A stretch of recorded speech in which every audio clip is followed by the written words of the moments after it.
If I weigh in on here? Yeah. Just to clarify, the Waxman-Markey bill, in terms of its domestic emission reductions, is somewhere on the order of a 3 or 4% reduction below 1990 by 2020. So it is on a 2005 basis, but as we always do, we translate it to 1990 because that's what the rest of the world uses. However, it does have major provisions for funding emission reductions in the developing world. And if you add those up in terms of for example, reducing deforestation and other efficiency and renewable energy projects in the developing world, it adds up to about 17% reductions below 1990 by 2020. Those are numbers that come out of the World Resource Institute in the US. So overall, the level of ambition in Waxman-Markey is well above what we see in Canada, where our emission reduction targets is 3% below 1990 by 2020. The other point that Tim was making is also that the U.S. is actually putting into place legislation to ensure that that happens. And we all know what happens in the U.S. when you put into place legislation. If you don't follow it, you find yourself in the courts pretty quickly. We don't have anything like that in Canada. We haven't moved forward with, we have been promised regulations for 2.5 years now, still have not seen them. Minister Prentice's upcoming announcement will also not be regulations, as we understand. So different level of ambition, as well as a different level of commitment to actually meeting those targets. Are you meeting with any minister? I'm not on this trip, no. No, I'm not. You asked to meet with anyone? I haven't, no, I have not. Oh. It would be interesting to meet. I did meet Jim Baird on my previous trip. I'm only here for 3 days, so time is short, but... Question about the international funds, you're just referencing the Waxman bill, and all of this money that goes to developing countries, it seems at times like guilt money. It's like, here, you go fix your systems. We'll keep throwing out these plastic bags and bottles and living in our car culture. You just make sure that we can do that. Is it enough to do that?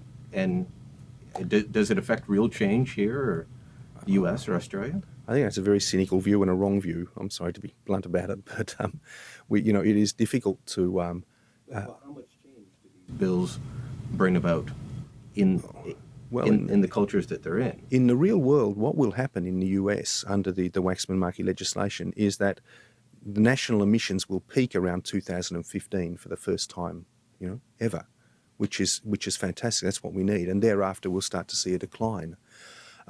We're not trying to change people's quality of life here. We're simply trying to reduce emissions. Yeah? So we don't want people to wear hair shirts or anything like that. We simply need to reduce emissions.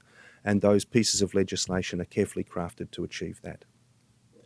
On the issue of hair shirts, one of the ideas floated for reducing emissions in Canada is nuclear energy. And of course, when that's proposed here, it's not controversial in Europe, but when it's proposed here, a good part of our green movement stands up and says, no, you can't use that. It does seem like they'd like us to wear hair shirts at times and reduce our quality of life. Is nuclear power something that we need to worry about, or is it part of the solution? It is. It's both. Nuclear power is something we need to worry about, and it's also going to be part of the solution. I don't know about the situation here in Canada. I don't have enough detail to know whether nuclear power is going to be required, but in places like Europe and parts of the eastern US and parts of Eastern Asia, it is very hard to see people going through the sort of emissions reductions required without deployment of significant new nuclear capacity. About the tar sands, if I'm not mistaken, the amount that our emissions have increased over the past, say, 10 years is essentially all coming from the tar sands. But could I just get your thoughts on if we can even reduce emissions while that's still bubbling away? Sure. Look, I think I've seen those same figures on the tar sands. I've also heard them disputed, so I'm not quite sure how valid they are, but there is no doubt that the tar sands are adding significantly to Canada's emission profile. What is more worrying than that, though, is that the tar sands exploitation represents a new level of resource extraction for hydrocarbons, which is there's a basket of technologies that could be deployed there. There's coal to liquids, which the potential is huge globally for. There is oil shales, and there is tar sands. If those technologies as a basket go forward and are deployed globally, then we have no chance, no hope of reining in climate change. So the tar sands represents a problem for Canada, but also a problem for the world, because it sets a bad example for other countries. Follow up on that, the government's been focusing a lot on clean technologies such as carbon capture, sequestration, as opposed to the European model of really focusing on renewables. Do you have any thoughts on this mix? This approach, I guess, this focus? We need every tool we can get. If you look at Chancellor Darling's carbon budget from the UK, just announced a few months ago, we see there the intention to deploy 4 large-scale carbon capture and storage facilities in the UK within the next 15 years. And that's the sort of ambition that's required to get these technologies up and running. Carbon capture and storage has been far too slow coming, in part because it hasn't had full government backing, but also because the industry itself has been less than enthusiastic about funding it. That all needs to change now. We need to pursue carbon capture and storage vigorously. We need to make sure we can deploy nuclear where it's required and as safely as possible. And we also need to deploy renewables on a very large scale. You know, when you look at the sort of capital requirements for the transition to the new energy economy, they are enormous. And we are going to need every tool in the toolbox to achieve them. A lot's been made of developing countries' position, countries like Canada. But is it appropriate for developing countries to reject any sort of binding target in a new deal? Is that an appropriate stance for them to take? It is unfortunately a reality. It is going to be very difficult for places like India and China. India has 400 million people without any access to electricity. To start down their development path with those sort of caps, and actually just doing the accounting for a country like India and China is horrendous.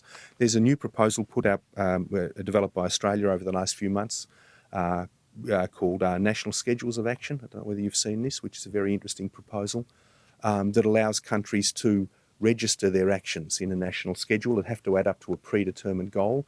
They are probably more appropriate for countries like India and China. And we would hope to see China, for example, peak in emissions around 2020 or soon thereafter. And I should just say that the interest in China in renewable energy is extraordinarily high at the moment. They, for their own internal reasons, they see climate change as a threat to the Communist Party's tenure in power and other environmental problems, are moving forward very quickly in this area. What do you think of the 77 countries that walked out and that whole gesture in Bangkok?